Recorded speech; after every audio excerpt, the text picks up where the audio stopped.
It's Jamey Boyum in Harrison County with Sheriff B.J. Fletcher, and I guess you guys had kind of an unusual find, which crops up from time to time here. You found a car in the bayou. That's correct. You know, anytime you have a body of water, there's always going to come a time you're going to find a car or something in it that shouldn't be in it. Recently, a fisherman with a side sonar saw something at the inlet of the City of Marshall's water supply inlet down there that appeared to be a car. It was obviously very, very hard to make out. It just didn't stick out like a car normally does down there, and a lot of that was the condition the car was in.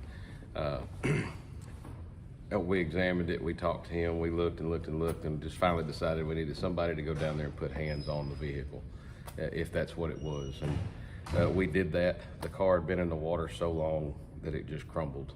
It was absolutely not recoverable. It was just no solid foundation to it anymore whatsoever. So we did a remains dive on it, made sure there wasn't anything in the car that suggested there could be the remains of any, you know, humans or persons in the vehicle, and there was not. That was exhausted out. We attempted to see if we could find a place strong enough on the car to extract it from the water, and there was not. It is guesstimated that the car's been down there 45, 50 years. Every time divers would grab something or pull on something, they said it would just crumble in their hands. It had been in there so long.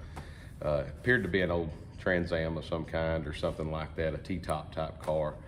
But like I said, we just chose to leave it down there. It's been there so long that the recovery just wasn't possible, and it couldn't take the pull of the truck getting it out, and it couldn't even take the divers pulling on it by hand. So it's just going to be a lost car. We're obviously cross-referencing cases right now and making sure that there's nothing we can find from way back when of a stolen vehicle that could have went there, or missing person, and we haven't found anything in the missing person section. So it looks like it's just going to have a lifetime on the bottom of the lake. Wow. Was there a road nearby, or? There's a ramp close to there, but like a boat ramp, you mean? Yeah, the inlet down there is, and just because it's there doesn't mean that's where it went in. A lot of times a car will go in, and as it sinks, if the river's running, it'll take it downriver, and just wherever it hangs up on something is usually where it stops. So just because it goes in at a certain place doesn't mean it necessarily stays there, especially in a river like Craddock. Caddo's it's a river that runs constantly, and you know, anytime something's buoyant and it's on its way down in that river, it's going to be at another place by the time it hits the bottom. So where it went in, we really don't know. I guess, you know, a good guess would be it was stolen, because, I mean, who would dump a Trans Am, you know? That's true. That was our first guess. It was stolen vehicle that somebody was trying to get rid of, or you know, it could be a number of things. Could have been a repossession case, or they didn't want it to go back and wanted to, you know, just felt like they won in that direction, or whatever it is. But there's no telling. Could have been an accident.